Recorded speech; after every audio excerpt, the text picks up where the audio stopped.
Early morning, July 2nd, 1863. The air is filled with the anticipation of the approaching clash between Confederate and Union soldiers. The setting is Gettysburg, Pennsylvania, the site of the most pivotal battle of the American Civil War. European nations await the chance to jump in on the side of a new thriving Southern aristocracy.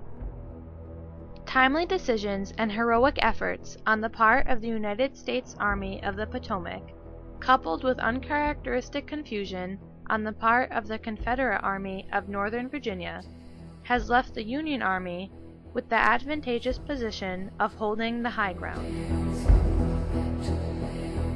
Europe depends on grains from the north, and from the south they get cotton and tobacco.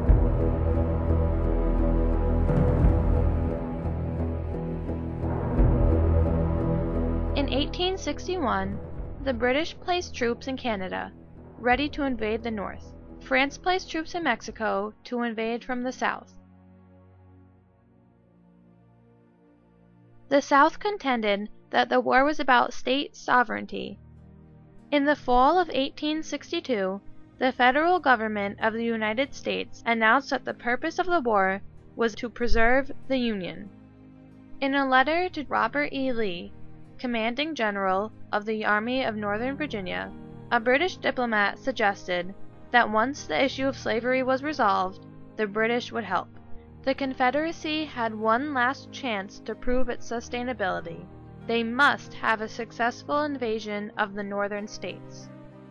President Lincoln felt uneasy as the Southerners conducted raids within 5 miles of Washington. However, a decisive battle against the Army of the Potomac was elusive. After day 1 at Gettysburg, the Union Army was scattered across Pennsylvania. There is disarray and fear in having lost their best general, John Reynolds. The already demoralized army could hardly withstand another defeat.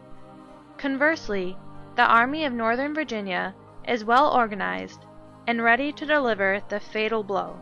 But the South recently lost their greatest strategic mind, General Stonewall Jackson. The battle lies in a delicate balance, the turning point. Many commanders feel the entire war is at a turning point. If the Southerners are successful, the Army of the Potomac will be destroyed. Ulysses S. Grant would have had to abandon all the work done to secure the Mississippi River in order to rescue Washington, D.C. This turning point is more crucial than anyone could have imagined. The fabric of freedom and democracy was about to be torn. The world would be a different place without the United States of America. In the early hours of July 2nd, both armies are desperate to bring men to the front. Time and time again, the Army of Northern Virginia, under General Lee, has been able to outflank the Union and turn their lines. In later years, Union generals could not understand why they had not lost. The left flank should have easily been taken. The commander of the Army of the Potomac, George Gordon Meade, came to the battlefield to find his men positioned covering 3.5 miles in the shape of a fishhook. The eye of the fishhook, which was the extreme left flank, was on 2 little hills, now known as the Round Tops. Big Round Top was higher but heavily wooded. The Little Round Top had a bare western face with a panoramic view. Across from Meade, General Lee was steadily advancing. The Union right was entrenched, so Lee decided to strike hard on the Union left. General Meade wanted to retreat to an area of his own choosing. On meeting with his generals, they disagreed, and instead he ordered General Daniel Sickles to secure the left. He disobeyed, and advanced his men from the Peach Orchard to the area of boulders now called Devil's Den. He left the Round Tops completely exposed. Meade was furious, but it was too late. Sickles had advanced to where the Confederates were mounting an attack. The battle for the left flank had begun.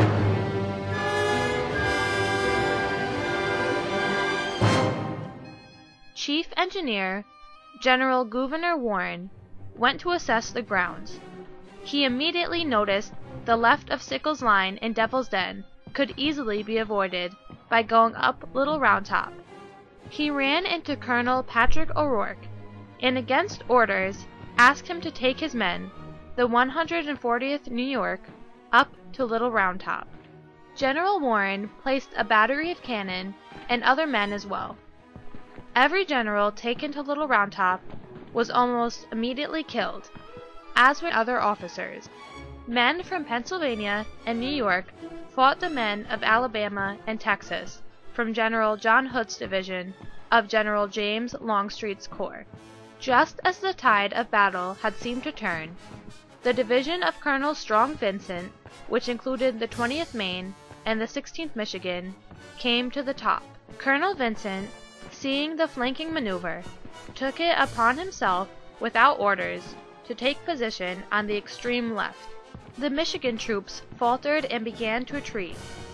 In desperation, Colonel Vincent mounted a boulder and ordered his men not to give an inch.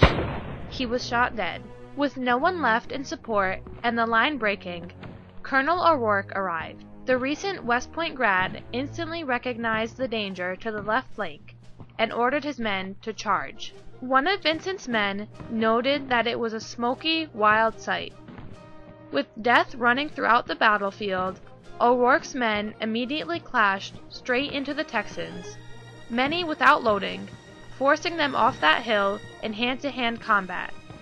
Paddy O'Rourke never lived to witness the success his men had. O'Rourke saved Little Round Top, for now. On the very most left point of the Union line was a schoolteacher, Colonel Joshua Chamberlain, with the 20th Maine. Before dying, Vincent ordered him to hold the left point. Colonel William Oates and his Alabamians tried to sneak around. Colonel Chamberlain kept spreading his line thinner to meet Colonel Oates's men.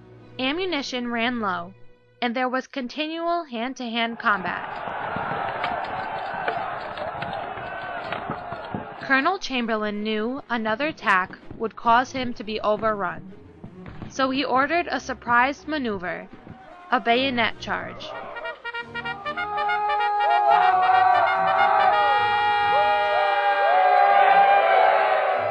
Later, Colonel Oates congratulated Colonel Chamberlain for cleverly fooling him into surrendering. This battle demonstrated that entrenched men could withstand an advance by a superior force. This idea was further solidified on Day 3, when Robert E. Lee attempted a desperate charge. Improved battle methods proved to all witnessing that the slaughter that was Pickett's charge was reckless. The battle for Little Round Top was the turning point. Once that position was secured, General Lee could do nothing to dislodge the Union from their high ground. He retreated, never to again threaten northern soil. Europe was relegated to the role of observers. Ironically, European nations never fully embraced the thought that frontal assaults were obsolete. Monarchies had less regard for their men, whereas the United States, a democratic society, understood from that brutally heroic turning point in July of 1863 that our fellow citizens are at risk.